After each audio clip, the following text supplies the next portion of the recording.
Ah, ganito guys. Ganito ang pawis ko pag inatake ako ng anxiety. Tagaktakan. Hindi ako makarinig. Kinakalma ko yung sarili ko. Ayan, nanginginig. Pawis. Nalaplas na ako ng haplas na efficacy. Naramdaman ko na kasi nahilo ako, nabingi ako, nanginginig. Lakas ng tibok ng dire na sobra. Kumain ako. Pag inatake ako, ayoko kumain ng ulam, kanin lang na may mainit tubig. Tapos basta pawisan ako, maya sa nakakalma to, and then iinom ng hot water.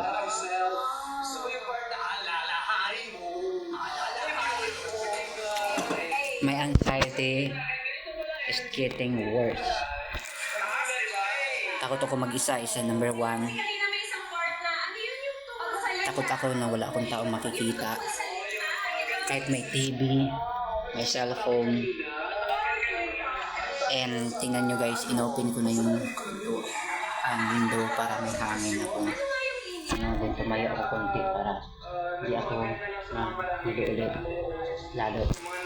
Yan, tagaktakan siya guys. Bilis ng tibok ng puso ko, bilis ng pinting ng tiyan ko, ay hindi ko maintindihan nakabuhi. Tapos mamamanhid yung lahat, yung mga muscle ko, even yung paa ko. Kaya kung napapansin nyo, nakatayo ako nakaganyan. Kasi kung nakatayo ako, tapos yung binti ko guys dito, o ganyan, walang lakas yung binti ko. So yung electric fan guys, inano ko lang, yung pinto inopen ko lang. So the moment na hindi ko na kaya, may mga tao naman dyan sa labas so pwede akong mag-ask ng help. So sa mga taong may anxiety kagaya ko, ito sa akin acute anxiety na. So maybe this week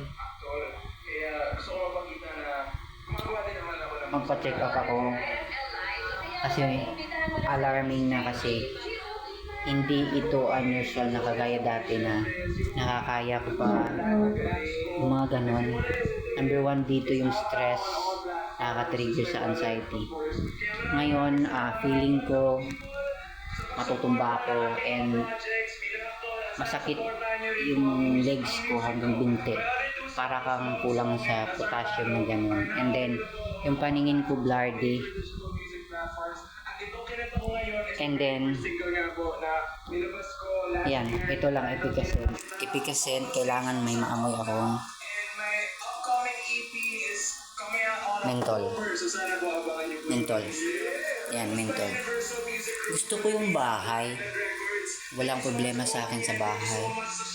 Kaso lang, yung gusto ko sa bahay, yung pagtingin ko dyan, makakita ako ng green, mga dahon.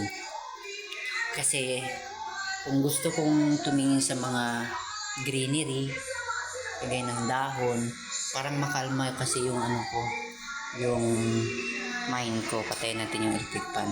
So kung lalabas naman ako,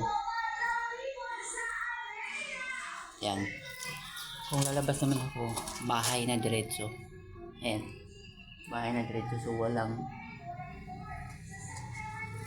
kung gusto kong tumingin ng kahoy or doon, ayan, makakita. Lalabas pa guys. So lalabas pa talaga ako ng bahay bago ako makakita ng yan. So ayun, lalabas pa ako dito. Lalabas ako para makakita ako ng mga kahoy. So lalabas ako. Kanina pumesto ako dito. Kasi guys, dito maganda kasi ambience. Yung ambience may bundok. Ayan. Kaso mainit. Kasi it's already very cold na. Baka, and then, so mainit na. So, makakita lang ako ng puno or makalabas sa alam yun, sa loob ng bahay. Kakalma naman ako eh. Pero, gaya nito, tingnan nyo yung pawis ko guys. So, kailangan ko lumabas.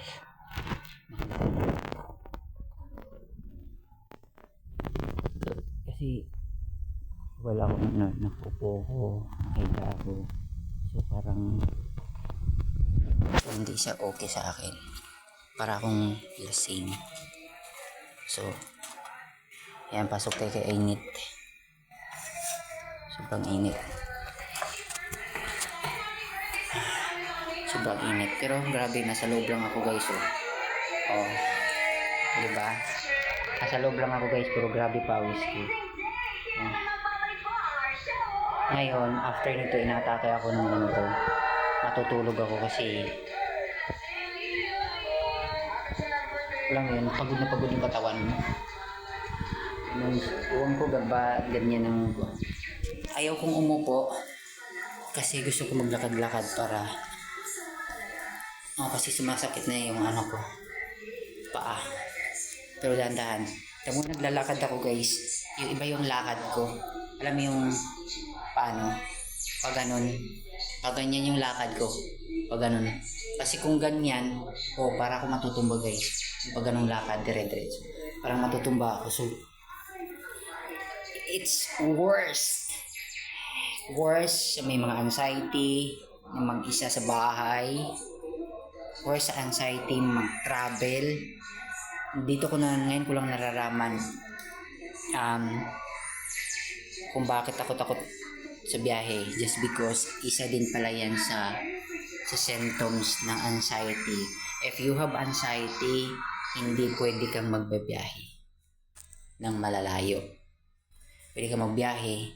Pero so far, nakadrive naman ako ng motor. Pero every time, every moment na inaatake ako ng anxiety, pag nagdadrive ako, nawawala. Pag nakalanghap ako ng hangin, fresh air. At nakakita ako ng mga greenery. At the same time, yung focus ko is nasa... pero hindi ko siya ma-deny na minsan pag nagda-drive ako, yung paningin ko sa gitna lumalabo siya, pero hindi ko siya masyadong minamind, lalo na pag tumitingin ako sa gilid ganyan, mas lalo siyang lumalabo. So I'm focused on the road. Yan ang ginagawa ko pag nagda-drive ako, pag tinatake ko ang anxiety. Kasi early morning pagising ko, automatic yan yung parang ang pangit ng pakiramdam ko pagising ko, yung parang gusto mong antok ka na agad, kagigising lang antok ka na, parang kulang ka sa dugo, yung parang ganun.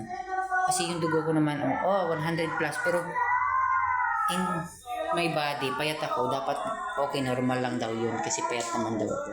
So hindi ako pwedeng magre-range ng ng dugo na 110 or 120 pataas, payat naman ako. So okay lang daw yun. Pero napansin ko ngayon, pag nakahiga ako, automatic tayo, yan, babarag talaga ako nun. So ngayon, the reason why I'm doing this, the reason why I'm always vlogging during this time na inatake ko ng anxiety, just because to eradicate the negative thoughts here. Why? Because having an anxiety, you have plenty of negative thoughts and ideas brainstorming. Whether you like it or not, it's constant. It is constant and hindi siya yung pilit mo iniisip. Alam mo yun, isi-share ko sa inyo. While I'm sitting in this chair without any intention to think negative, but it constant. It's very parang very quick. Darating sa isip mo, negative thoughts. Now, pag nakaisip ako ng negative thoughts, hirap na akong hindi hirap akong siyang labanan. So ngayon, parang, lalo na pag nakabasa ako ng mga negative thoughts, negative comments, negative ideas, problems, yung ganon, ang dali kong maapektuhan. Ang dali kong maapektuhan. Tao lang tayo, so we can easily feel the burden and problems of our families. It's not easy. It's not easy for me. Okay lang sana kung anxiety lang talaga ang meron ako. Pero hindi eh. The bottom line of everything is my health. I'm not healthy as me like before. Sometimes parang may paisip ko nga, nabuhay na ako, parang okay, aantayin ko na lang yung time na kung kailan kukunin ako ni Lord. Yung mga ganong factor, dumating sa isip ko yung ganon. Dumating din sa isip ko na wala na akong pakialam sa mga bagay-bagay. I'm not affected to anything. But despite to being avoiding any situations that we had, but still, I'm affected. I'm easily affected and I'm easily attached.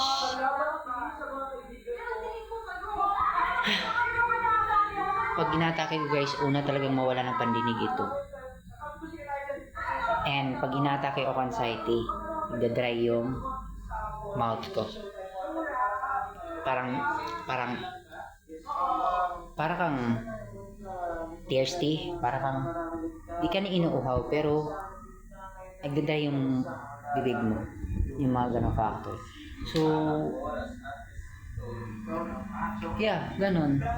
So, gusto ko yung bahay. Number one factor talaga, bawal mag-isa yung anxiety. Bawal too much exposed sa mga negative surroundings. Like marites, talking behind your back. Because yan yung yan yung habit ng mga tao ngayon eh.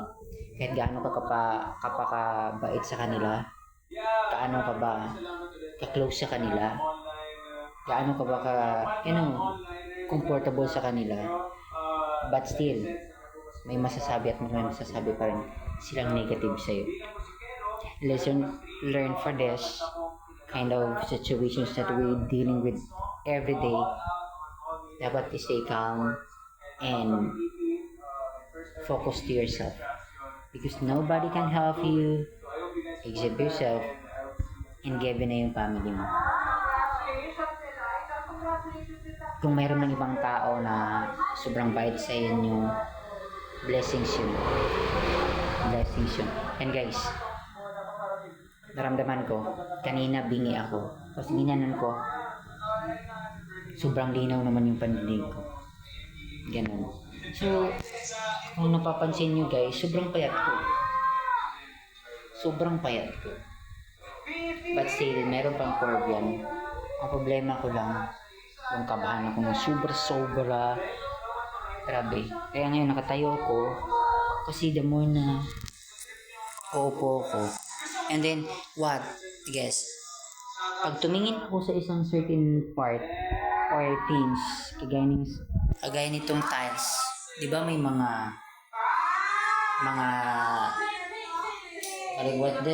may mga design. Yung design na yan guys, pag tingin ko dyan, kagaya nyan, tingin ko dyan, mag-ano yan siya, para siyang gumagalaw. Yung pakipaningin sa mata mo, gumagalaw yung design. Yung ganon. And then, let's salamin. Ngayon, parang mirror. Pag tumingin ako sa mirror, para siyang blurry at the same time. Para siyang may grado. Yung mga ganon. Ewan ko. a lot of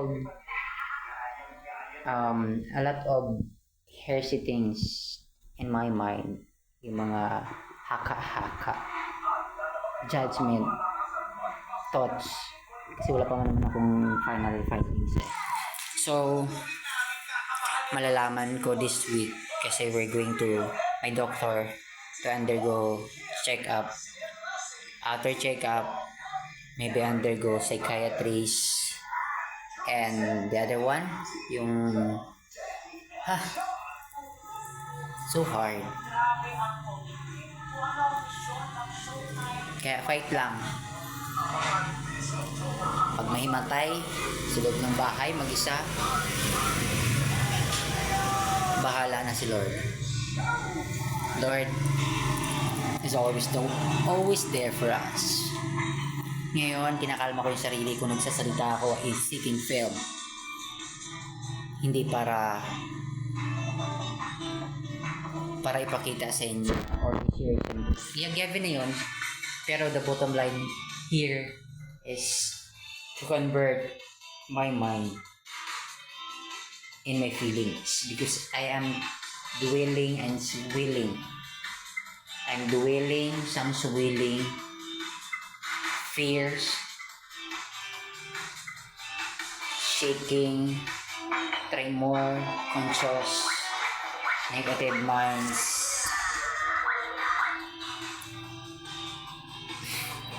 difficult of breathing. My heart is so fast breathing, pumping, ganun. Grabe. Muni ang kwan guys, muni ang reason kung bakit ako nabibigil. Grabe siya. Bisig asa na lang pumupunta. Sina sandal kunti. Pinapakaramdaman ko yun dyan. Nagbabarf. Nagbabarf ako. Sabi nga ng iba, walang ibang makatulong sa'yo kundi sarili mo. And it's true. Kahit pamilya mo. Now, I'm searching to how to cope up like this. Kasi sobrang payat ko na. Sobra. Kaya babalik ako sa Kansigid. Avoid marites, avoid everything. Doon kasi sa Kansigid, ang daming mga bata na papasaya sa akin. Kasi you know, kids is the happiest people. Diba ang kids, ang inasa isip nila is saya lang, ganon. And so, kids is the main important for me as anxiety fighter. Ay, Diyos ko Lord. But you need to ang haba ng ano ko. So, yun lang guys. Sana tuloy-tuloy ito. Ito, nandito naman sila mamaya. Kingyan ako guys. Kahit kanina, magkasama kami dito. Kasama kami na yung ate ko, nandiyan yung fiancé niya. Tahimik lang ako guys. Tahimik lang ako. Pero maybe just because stress ako, kaya nagti-trigger. Anyway, God provide everything what we need. Sabi nga ni Doc Willie Ong, namamasyal lang tayo dito sa mundong ibabaw. Bisita lang tayo dito. We are visitors. We are all visitors here.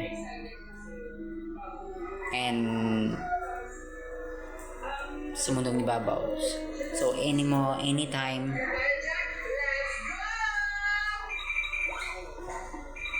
releasean din tayo. So sa mga kagaya kong may anxiety, kung gusto nyo umiyak eh. Kung gusto nyo maging masaya, gawin nyo. Kasi hindi natin alam. Uy! Teka lang. Kasi hindi natin alam hanggang kailan na tayo.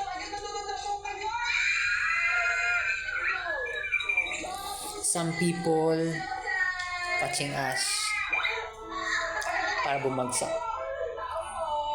They are the number one people are happy to be down.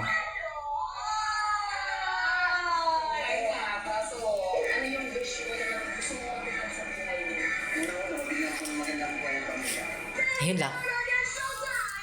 Ingat po palagi lahat.